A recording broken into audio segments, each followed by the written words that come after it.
UP चुनाव की सरगर्मी तेज हो गई है और उत्तर प्रदेश चुनाव में अब तमाम पार्टियां अपने अपने प्रत्याशियों की सूची जारी कर रही है। उत्तर प्रदेश में आज सुभाषपा की एक सूची जारी हुई जिसमें दो नाम हैं। समाजवादी पार्टी से गठबंधन के बाद अपने आक्रामक अंदाज के लिए जाने जाने वाले सुभाषपा के राष्ट्रीय अध्यक्ष ओम प्रकाश राजभर का भी इस सूची में नाम है। ओम प्रकाश राजभर के अलावा उनके बेटे अरविंद राजभर का इस सूची में नाम है। तो आइए जानते हैं कि ये दोनों कहां से चुनाव लड़ेंगे। ओम प्रकाश राजभर अपनी सिटिंग सीट गाजीपुर के जहूराबाद से चुनावी मैदान में हैं, तो उनके बेटे अरविंद राजभर वाराणसी की शिवपुर सीट से चुनाव मैदान में हैं। आपको बता दें, ये वही शिवपुर सीट है जहां पर कैबिनेट मंत्री अनिल राजभर वर्तमान में विधायक हैं।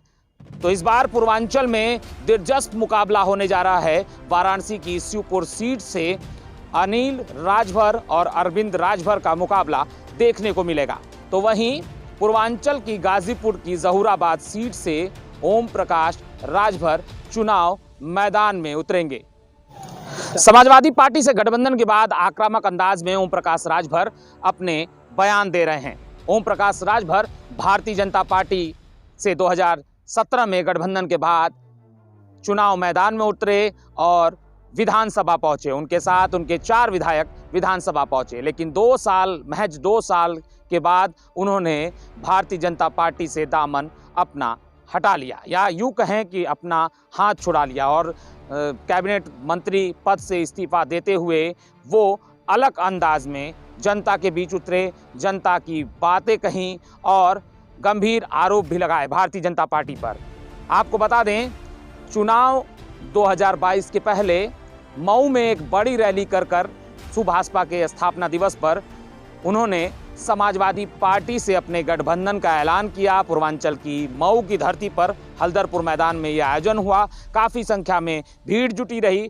कई पार्टियों के राष्ट्रीय अध्यक्ष भी उसमें शामिल हुए, छोटी छोटी पार्टियों के। लेकिन इस बार जो 2 सीटों का ऐलान हुआ है वो कहीं ना कहीं दिलचस्प मुकाबला के बीच संघर्ष होता दिख रहा है, क्योंकि सुभाषपा पूर्वांचल में अपना राजभर वोटों पर हक जताती है। तो ऐसे में देखना दिलचस्प होगा कि कैबिनेट मंत्री जो शिवपुर से विधायक हैं, उन्हें अरविंद राजभर जो कि ओम प्रकाश राजभर के बेटे हैं और राष्ट्रीय महासचिव हैं सुभाषपा के, वो कितना टक्कर दे पाते हैं और पूर्वांचल वोट को ओम प्रकाश कितना साथ पाते हैं। तमाम खबरों के लिए बने रहे सबसे तेज न्यूज़ के साथ। अगले वीडियो में फिर मुलाकात होगी। नए हैं तो चैनल को सब्सक्राइब करिए और फटाफट से हमारे फेसबुक पेज को भी लाइक कर दीजिए। धन्यवाद।